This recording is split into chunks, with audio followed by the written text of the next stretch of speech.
Warm greetings to you from Silver Bay. It's good to be with you again. I hope you are well, and thank you for being a part of this program we're offering called Inside Silver Bay. My name is Bruce Tamlyn. I recently retired as the chaplain here at Silver Bay, and I'm grateful that Silver Bay has invited me to provide these programs for us. I'm, again, part-time in a limited way, but grateful for the chance to be with you in an opportunity like this. The whole series that we're talking about here today, and I'm in the library at Trinity House on this beautiful day at Silver Bay, we're talking about this idea of making the most of this precious life. That's what the whole yearly series is entitled. And I'm grateful for Austin Porth, our digital marketing media specialist, for helping out and making this all possible for us. So thank you, Austin. And so this series we're looking at, making the most of this precious life, is really designed in a way to help us maximize this gift of life that we've been given, and that how do we in some ways celebrate this life and live this life to all of its fullness and all of its beauty, and that we have the capacity to continue to grow in our ability to love and to be loved, to share, to know compassion, to know gratitude, and to know a deep inner sense of peace. And I would be most welcome if you would like to email me at brucetamlyn@gmail.com, and any feedback or questions or thoughts you have, I would love to interact with you that way. So this whole series this year, Austin is releasing these twice a month, and they're, again, all designed around this theme. Each program is somewhere between 25 and 30 minutes long. And so today's program is a continuation of what we started on our last program. And that is that we started to look at this whole issue of what we call inner work. And what do we mean by inner work? And let me just, a couple general comments about it. Inner work is this opportunity to kind of go inside, to see what's happening within us. We think about our souls, we think about our psyche, we think about the beauty that is within us and the people that we are. So inner work is sort of getting in touch with what's going on inside. And there'll be a number of, again, we started it last session, and there'll be a number of editions of this program over the next couple of months on this topic of inner work, which we're going to continue today.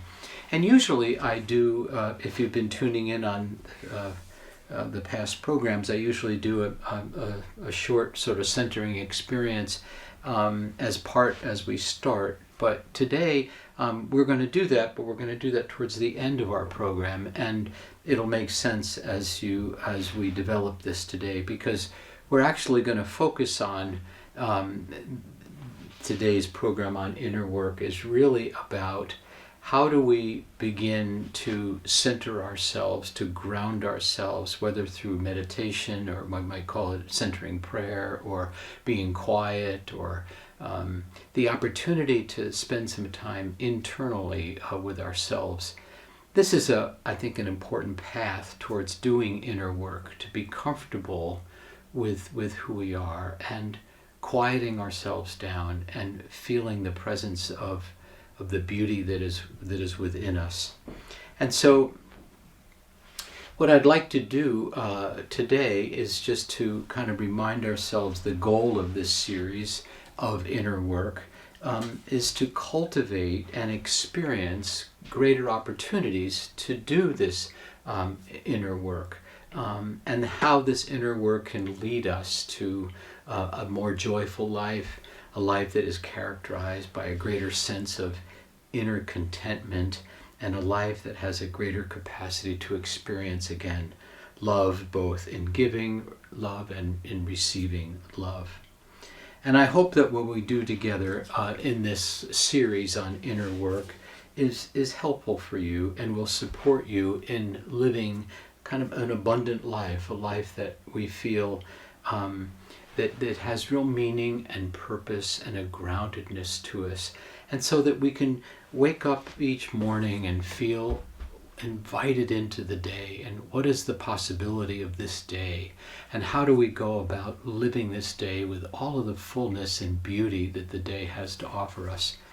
And one thing I'd like to, and I've talked about this in different ways in the past, but one thing I'd like to just emphasize here for us is that there's a difference between sort of what we call dualistic thinking and non-dual thinking. When I talk about the opportunity to enter into a day and the beauty of this day, the beauty of what might be available to experience this day, so often in our culture we can get caught in what we call dualistic thinking, meaning something's good or something's bad, or something's negative or something's positive. So we're always sort of thinking sort of in a dual way and labeling it good or bad or whatever. And I think the idea of doing inner work helps us to come to the understanding that maybe we can move away from this sort of dual thinking to non-dual thinking, which is, rather than it be good or bad, negative or positive, it's an opportunity. And so to enter into what we might be thinking as a negative thing, well, what's the opportunity in this thing? You might be having a conflict with somebody and a real disagreement, and it doesn't feel very good, but let's sort of reframe that a bit and talk about it as, what's the opportunity for us to sit down and work this out? I'm totally making this up, but Austin, who's behind the camera right now, let's say he and I have a real disagreement, and we really just disagree about how we should do this. And you know what? It can be a little challenging for us, but if I go to Austin, or Austin comes to me and says, Bruce, let's sit down and talk about this. Let's, what do you feel about this? And I'll share what I feel about this, and let's see if we can come together, because this is a real opportunity for us to work together and work through this. Or it might be something that you're dealing with a child of yours, or maybe a marriage partner or whatever, where we get into conflict. These all are opportunities for us this way. Or, you know, I'm making this up. I go out running today. I'm actually going to go for a run when Austin and I get done. It's such a beautiful day out today. I hope you have a chance to exercise if it's appropriate for you to do that today. But I go out for a run, and a couple miles into the run, and I twist my ankle on a rock that I didn't see, and I sprain my ankle. And I kind of limp back home, and I think, oh golly, I'm really not going to be able to run. But what's the opportunity in this is that it slows me down, and I have a chance to read the 12 books that are on my desk that I really wanted to read. And so, yeah, I'll pass on running until my ankle heals, but now I have the opportunity to catch up on this reading that I'm a bit behind on. Anyway, I don't mean to overemphasize it, but the idea of moving away from dualistic thinking to moving into a way of understanding things as an opportunity, that's part of this inner work of reframing things in our mind that way. I don't want to get too psychological into this too much, but one of the reasons we think dualistically in some ways is because we oftentimes project negatively onto things that we're feeling about ourselves that way. And so I might, in this example with Austin, I might project onto Austin something that's really about me that I'm unconscious to, but I project it onto him and make this sort of a negative experience, instead of saying, no, wait a second, what am I uncomfortable with that I'm projecting onto Austin? And as I go into my conversation with him, I'm able to see, well, let me own my stuff around this instead of making him wrong or projecting onto him. So again, this opportunity to live out our life with a sense of inner contentment and an inner sense of joy is what inner work is about. And so, again, in these months ahead, we'll be looking at different aspects of inner work and talking about them. But today, on this session, I'd like to focus on what I believe is one of the central elements of experiencing inner work, a way of accessing inner work that way. And what I'm alluding to here is the opportunity to get in touch with the quiet, to get in touch with the beauty of the silence that's within us that way, and to get in touch with the beauty that we hold within us.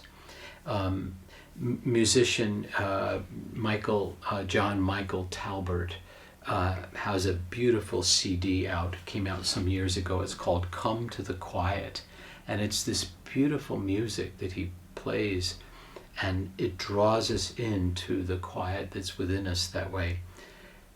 This idea of coming to the quiet is the opportunity to still ourselves and to get in touch with, again, the incredible capacity and the beauty and the wholeness that is already within us that way.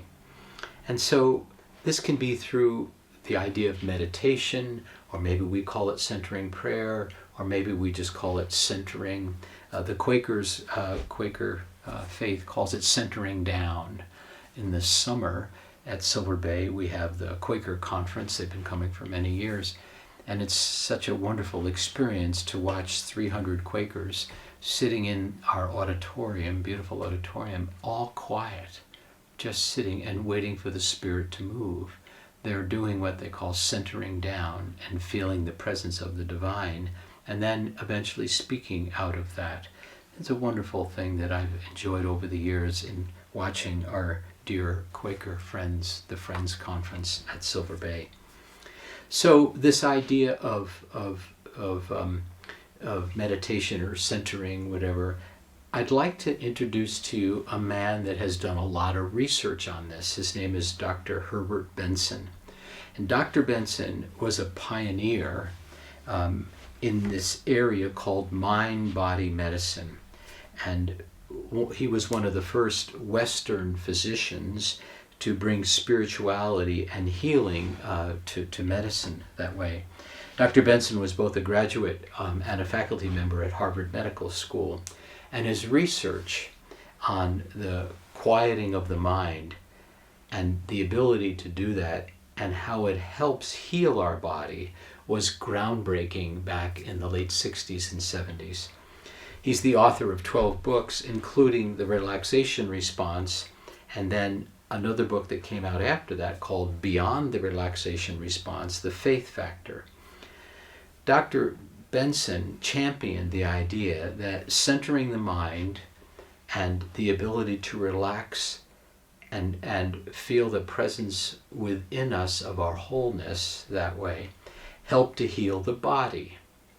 And as he did further research on this, he developed what he called Beyond the Relaxation Response, and this is the title of another book, The Faith Factor. And so when he introduced this idea, the faith factor, he brought about the importance of spirituality in this idea of centering the mind and the ability for that centering experience to heal our bodies. It was interesting. Dr. Benson started to do this research on people, just normal subjects who would practice centering, and he would measure pulse rate and he'd measure heartbeat and he'd measure blood pressure as they were doing it, and he found that there might be some changes to it. Well, he ran into some folks that were doing TM work, transcendental meditation, and they said, oh, let us try this, and they did, and he wired them all up and got them all. And these folks that had been doing this meditation for a long time really had the ability to lower their blood pressure and reduce their heart rate and respiration rate and really slow their body down. And they said to Benson, Dr. Benson, if you think we can do this, well, we'd like to show you the people that taught us this in India, and they see how they can do this. And so Dr. Benson took them up on their offer, and he and a group of technicians that worked with Dr. Benson went over to India and worked with some folks that had been doing meditation for a long time. And Dr. Benson was just absolutely sort of stunned by what they could do in terms of resting heart rate, breath rate, heartbeats, blood pressure. They just had the ability to control it through their mind because of the meditation and quieting they had done. So this idea that Benson sort of brought into the world sort of helps us, I think, be more comfortable with doing inner work, because inner work is not just about meditating, but it has a great effect on our body and on our health and our overall health. And we become more comfortable with the idea of doing inner work and more accepting of ourselves as we do that, and kinder to ourselves and more loving of ourselves as we become more comfortable of sort of doing that centering kind of activity. And as I said in our last session, and I really feel strongly about this, that until we see the beauty and feel the love that is within us, we will have trouble and to be challenged to see the beauty and feel the love that's outside of us. And so I want to just expand on that for a moment. If I can come to feel beauty and love within me, then I can see beauty and love all around me. If I can't feel that within me, it's awful hard to see it outside of me that way. Again, I don't want to go into this too deeply, but the idea we get married, I can remember getting married years ago, and thinking that if Sarah married me, I would just be, her love for me would be the end all, and I would be, just in nirvana. And yes, I mean, she loves me dearly and all of that, but I realized that I had some inner work to do around finding love within myself if I were really to accept her love for me that way. So this ability, again, to do inner work, to find the beauty within ourselves and the love within ourselves through this work, then we find love and beauty all around us that way. The reason so many people come and see the beauty of Silver Bay, it's a beautiful place, it truly is, but they already have beauty within them, and then that brings out the beauty here, I think is an important idea. So the goal of this inner work, again, is to come to a deeper place of inner contentment, of inner peace, a place of self-acceptance and self-love. So let me review for just a few minutes Dr. Benson's techniques and the practices of inner work and meditation and the relaxation response that he taught. And there are 4 basic elements that Dr. Benson talked about, and I have his writings here, and I would like to just read them to you so you can really hear what this technique that he developed is. So he calls this Benson's relaxation technique. And there are 4 basic elements to it, and let me share those with you. The first one is, it's called a quiet environment. Choose a quiet and calm environment with as few distractions as possible. Sound, even background noise, may prevent the ability to drop into this quiet space. Choose a convenient, suitable space, for example, a quiet room where you won't be interrupted. The second element, he calls it a mental device. Employ the constant stimulus of a single syllable sound or word. The syllable is repeated silently in a low and gentle tone. The purpose of the repetition is to free oneself from logical, externally oriented thought by focusing slowly on the stimulus. Many different words and sounds have been used in a number of traditional practices. Because of its simplicity and neutrality, the use of a one-syllable word is suggested. Number 3, a passive attitude. The purpose of the response, of the relaxation response, is to help one rest and relax, and this requires a complete passive attitude. You should not scrutinize your performance or try to force the response, because this will prevent the response from occurring. When distracting thoughts come into our mind, They should just be let go and let them pass and come back to our breath. A comfortable position, this is the fourth idea, a comfortable position, the person should sit in a comfortable chair in a restful position, and the purpose is to reduce the muscular effort to a minimum.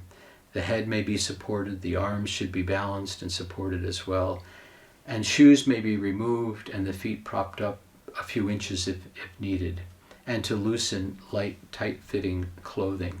So this relaxation technique and response, let me go a little further into it for you with what Benson has taught us.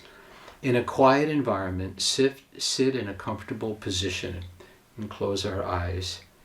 Deeply relax our muscles, beginning at our feet and progressing up through up to our face, through our body. And we're going to do this together in a moment. Breathe through your nose, become aware of your breathing. As you breathe out, say this one-syllable word silently to yourself. Breathing out and breathing in, and again as you breathe out, you say this word. And continue this practice for 10, 15, 20 minutes or so. You may open your eyes to check time. Rather, best not to use an alarm that would be startling. And when you finish, sit quietly for a couple of minutes, first with your eyes closed and then with your eyes open. And it's important for us, as Dr. Benson says here, to not worry about whether we're successful in achieving a deep level of relaxation. Maintain a passive attitude. Permit relaxation to occur at its own pace. When distracting thoughts occur, ignore them and just let them go and go back to our breath. The technique can be practiced once or twice a day, and wait at least a couple hours, Dr. Benson recommends, before having food after that, just to let the quiet sink in and not being distracted and having our body need to concentrate on food. So I thought what would be good to do would actually be to practice this. And so what I would invite us to do is to step over to a quiet chair that you have in a quiet room in your home. And I just have the meditation and relaxing steps in front of me here, and I can just go through them. But the idea is to find ourselves in a comfortable sitting position and to feel the chair and the floor supporting us fully, and beginning to just be aware of any tension we might be holding in our body, starting with our feet and moving up through our body. And just kind of move up through your body, through your legs and your torso and shoulders and neck and head, and just to see if there's any tension you're holding and be able to let that tension go. And then we want to focus our mind's eye on our breathing. And again, the idea is to, as we breathe in through our nose,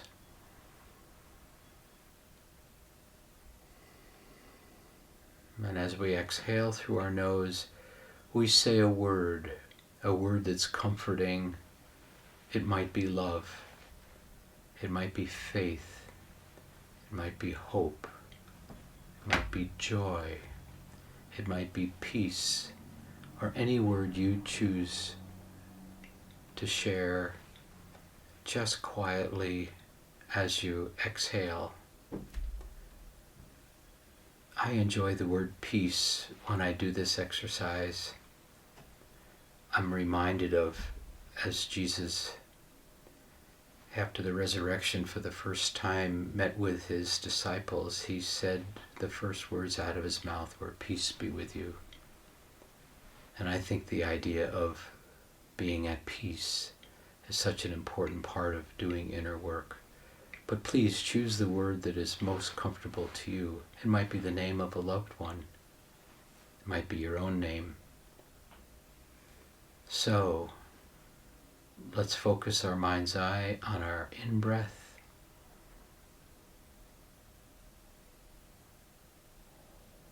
And as we exhale through our nose, we say our word.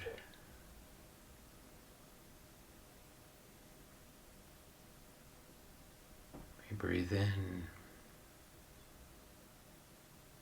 and exhale with our one-syllable focus word.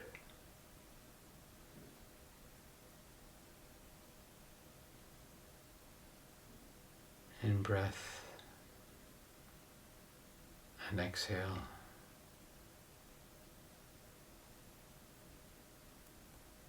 And what we're doing is focusing on the in-breath and the out-breath, and saying our word as we exhale. And again, when other distracting thoughts come into your mind, just let them go and go back to focusing on your breath. So let's just do this for a few minutes together.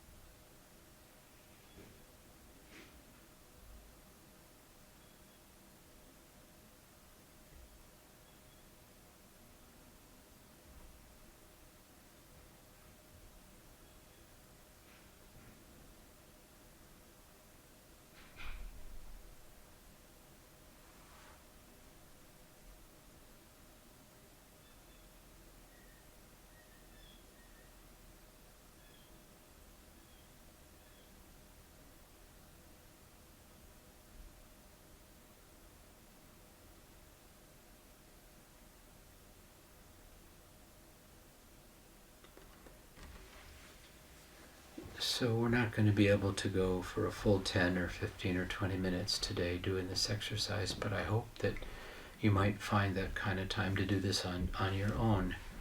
And one of the key, I think, of this is that as I do this exercise, I find that I'm able to be more focused on things I'm working on. I'm training my mind to be attentive to the moment, to what's going on, rather than getting distracted quickly or jumping from one thing to another.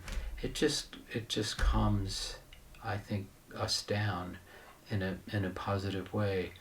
In a world where we're so bombarded with so much information and so many media outlets and social media and all kinds of things, there's a way in which this exercise that's connected to inner work helps ground us, and it kind of reclaims our life from all of the drama and all that's going around us, and helps us to remind ourselves that within us is this beautiful place, this place of inner knowing, this place where we can find peace and hope and joy and contentment, and come to know a deep sense of self-love and love for others. I think this is what we're called to in doing and deepening in our life journey. So thank you for doing this exercise with me, and we'll go back over here now.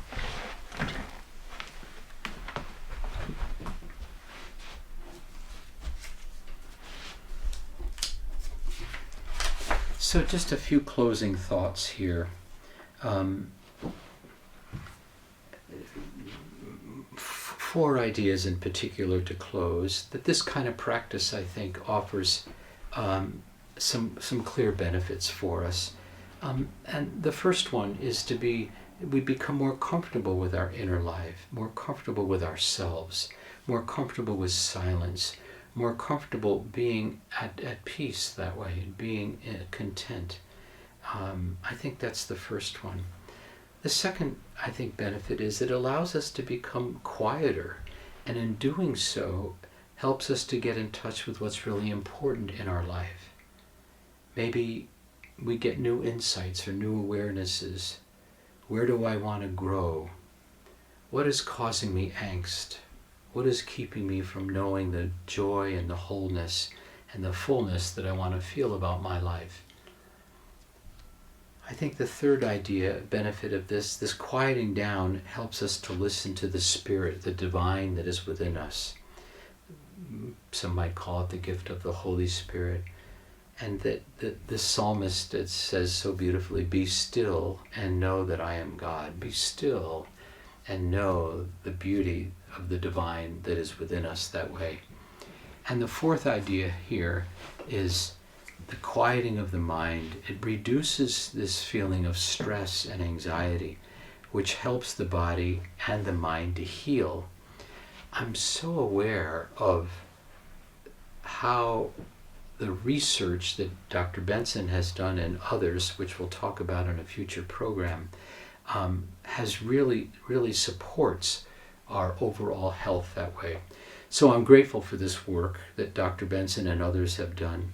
And I was actually fortunate enough one time to meet Dr. Benson as he came to one of my seminary classes to share his research with us. And at the end of class, I went up to speak with him because I was so moved by what he said, and I asked him a question about my running. I was running back then, and I continue to run as sort of a spiritual practice. Actually, running is something that gets me in touch with my own inner sense of self.